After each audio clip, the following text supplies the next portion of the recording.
pertanyaan ini, kita harus memilih satu opsi yang paling tepat dalam penggambaran konsep consistency. Kata kuncinya adalah best describes.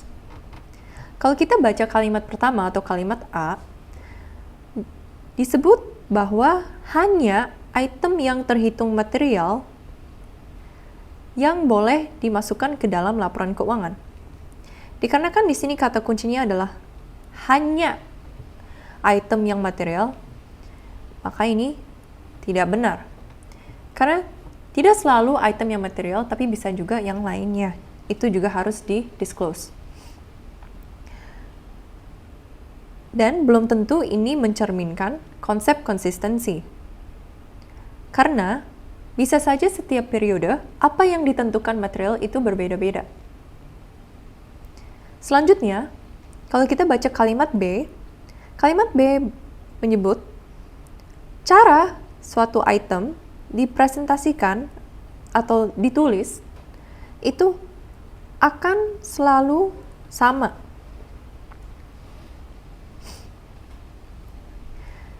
Ini juga salah dikarenakan bisa saja akan ada permintaan atau request perubahan oleh IFRS.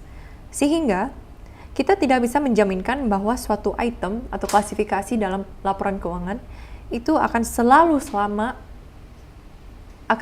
sama untuk selamanya.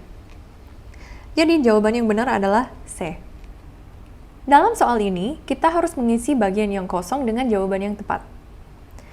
Pada bagian yang pertama, jawaban yang benar adalah verifiability.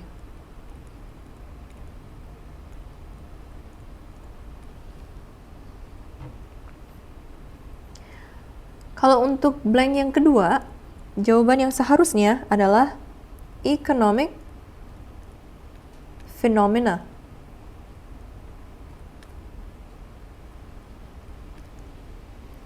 Dan yang paling terakhir adalah faithful representation.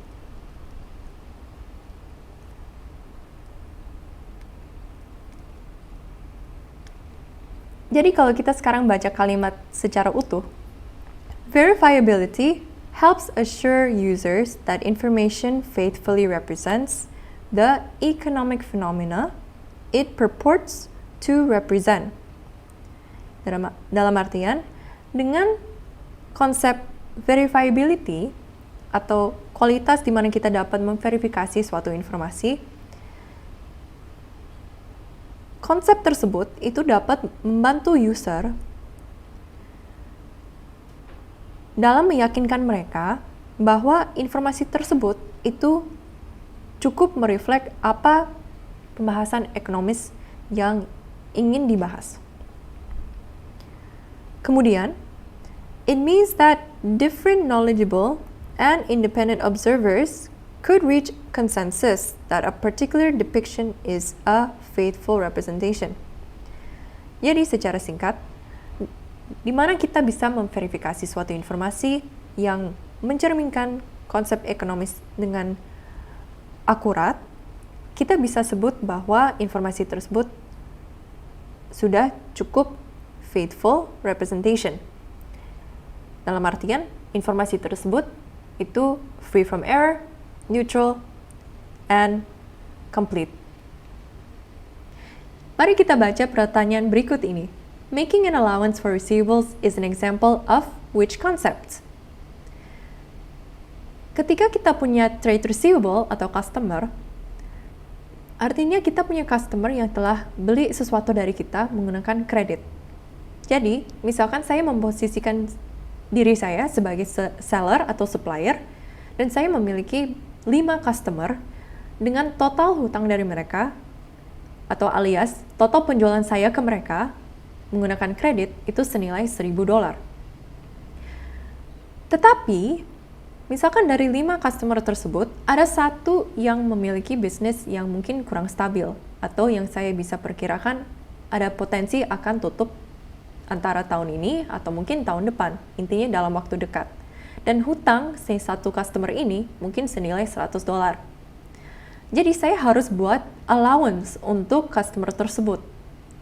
Allowance ini adalah suatu nilai yang saya ambil sebagai estimasi berapa yang kemungkinan saya nggak akan terima atau berpotensi nggak akan terima dari suatu customer yang punya bisnis yang kurang stabil seperti customer satu ini. Jadi allowance saya senilai $100. Dan ini harus ke-reflect di dalam laporan keuangan saya. Jadi, dengan konsep seperti itu, jawaban yang benar di sini adalah D. Karena dengan saya mendisclose atau saya mencatat adanya allowance, maka informasi finansial saya menjadi lebih fair. I hope that was better. Yeah, I feel like you should give more examples so we actually understand it better. Okay. Thank you though, guys.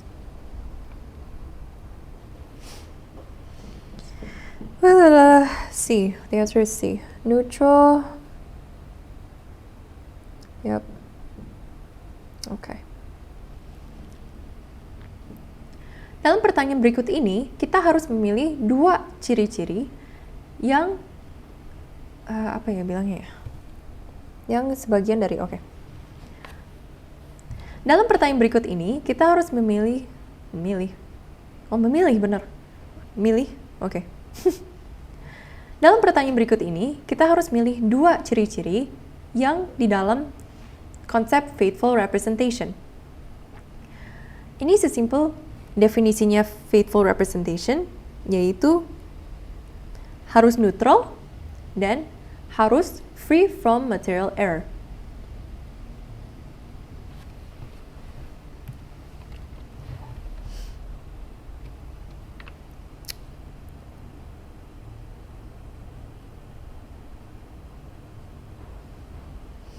Kualitatif ya? Kualitatif kayaknya maksudnya fundamental deh.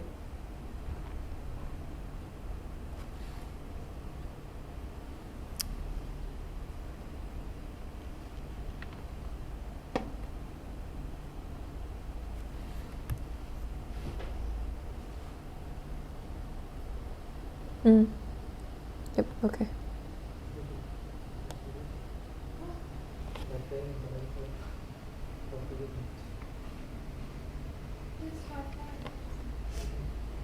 Ada masalah?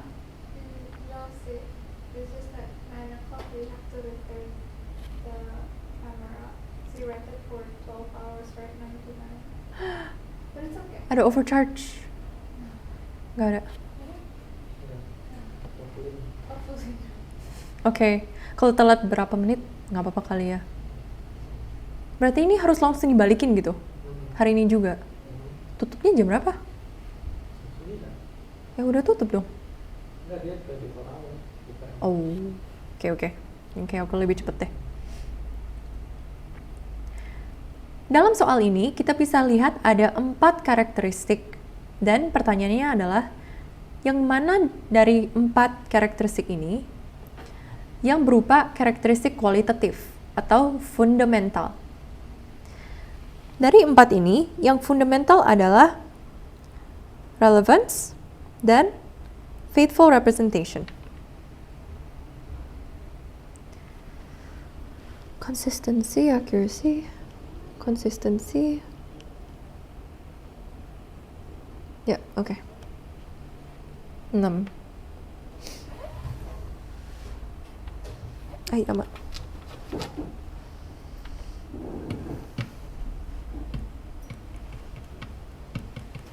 Oke.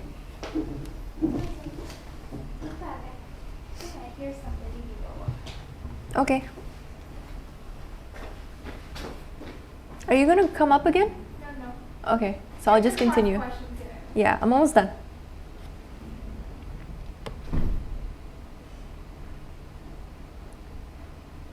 Pada soal ini, kita harus memilih satu kalimat yang mencerminkan faithful representation. Kalimat yang pertama menjelaskan accruals. Jadi ini bukan jawabannya. Kalau kalimat berikutnya, ini adalah timeliness. Jadi ini juga bukan jawabannya.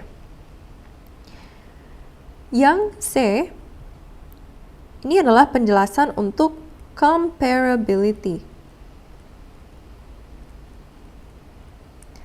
Jadi ini juga bukan jawabannya. Jawabannya adalah D.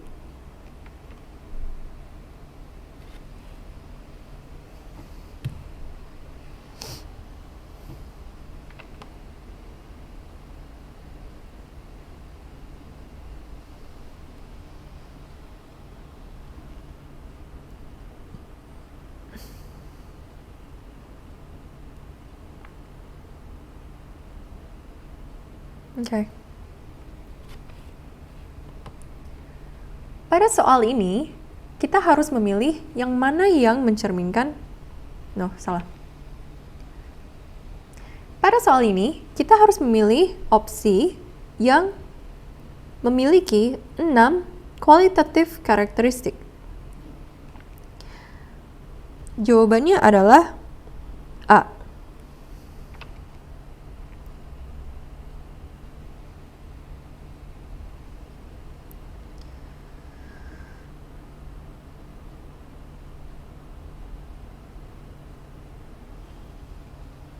Ini kayaknya udah deh, cut sampai situ aja deh. There's not much, ini straightforward soalnya. Maksudnya ke sini tuh.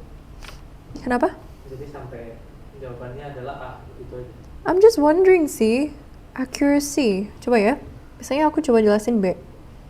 Ini nanti bisa di crop kan, jadi kayak accuracy, bedanya A sama B itu ada accuracy. A sama C ada konsistensi. A sama D ada konsistensi. Sama? Oh, ini udah teori pasti ya? Iya, Oh ya udah, nggak apa sih. Kalau teori pasti kan mereka harus ingat. benar. Ini sih konsistensi sama accuracy. Aku bisa highlight kok. Oke. Kenapa jawabannya A? Adalah kalau di B ada karakteristik accuracy, kalau di C ada konsistensi, dan di D juga ada konsistensi. Ini bukan karakteristik yang bisa disebut kualitatif atau fundamental.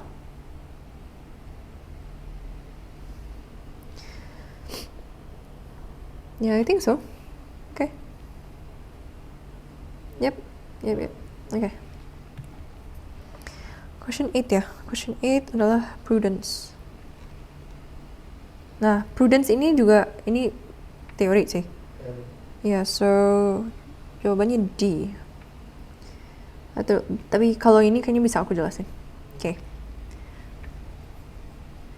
Dalam pertanyaan ini, kita harus memilih deskripsi prudence yang benar. Kalau kita baca kalimat A bilang prudence mewajibkan aset dinilai pada nilai yang paling rendah. Ini tidak benar karena kita tidak harus dan bahkan prudence itu tidak mewajibkan. Justru aset itu dinilai pada nilai yang paling rendah atau serendah mungkin. Malahan, ulang lagi deh. Banyak cincong. Oke. Kalau kita lihat kalimat A, dibilang prudence requires assets to be carried at their lowest possible valuation. Ini jawabannya nggak benar karena kita harus ingat bahwa dengan prudence, kita justru nggak boleh melebihi nilai aset yang lebih tinggi daripada yang seharusnya, ataupun menentukan liabilitas atau hutang yang nilainya lebih rendah daripada yang ada di kenyataannya. Kalau kita menentukan aset di nilai yang serendah mungkin, itu justru tidak sesuai dengan konsepnya prudence. Kalau kita baca kalimat B, disebut bahwa income tidak tercatat sampai cash itu diterima. Ini juga konsepnya tidak sesuai.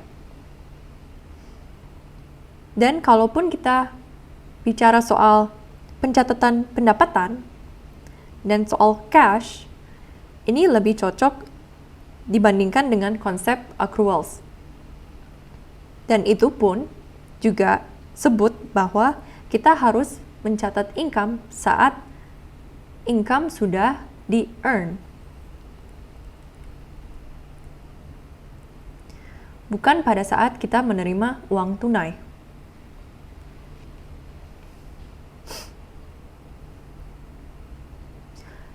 Kalimat C sebut bahwa keputusan yang prudent itu sama dengan expenditure atau pengeluaran yang lebih rendah. Ini kurang tepat karena ini tidak selalu begitu kasusnya. Maka jawaban yang benar adalah D. Oke.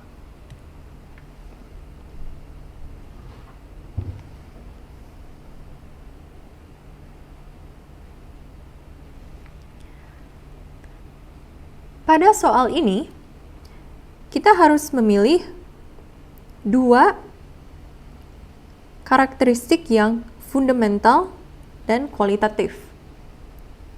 Jawabannya adalah B. Karena opsi-opsi lainnya itu memiliki karakteristik atau ciri-ciri yang enhancing atau bukan fundamental.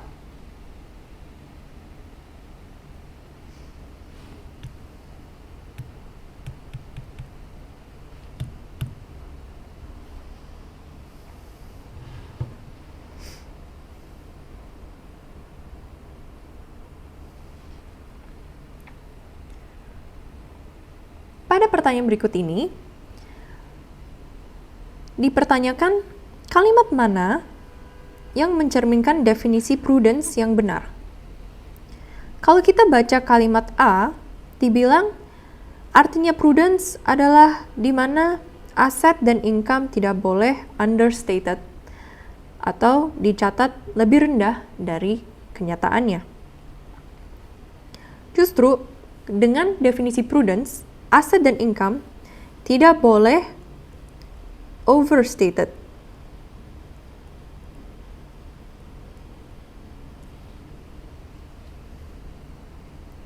Kalau kita baca kalimat B,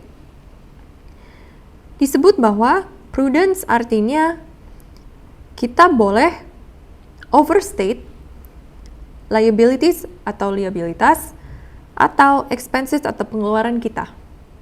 Justru kalau definisinya prudence bukan overstate tapi understatement.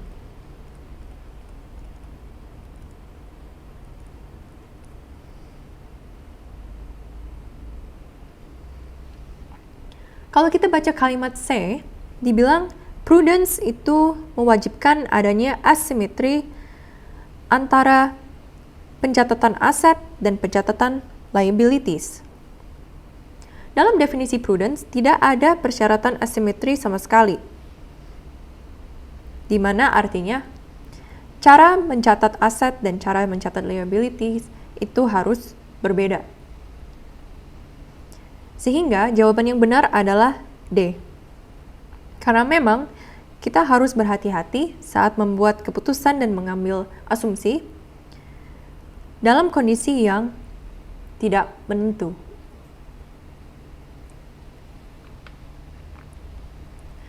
Demikian penjelasan mengenai Chapter 3, The Qualitative Characteristics of Financial Information. Selanjutnya, teman-teman dapat memulai Chapter 4, Sources, Records, and Books of Prime Entry. Okay.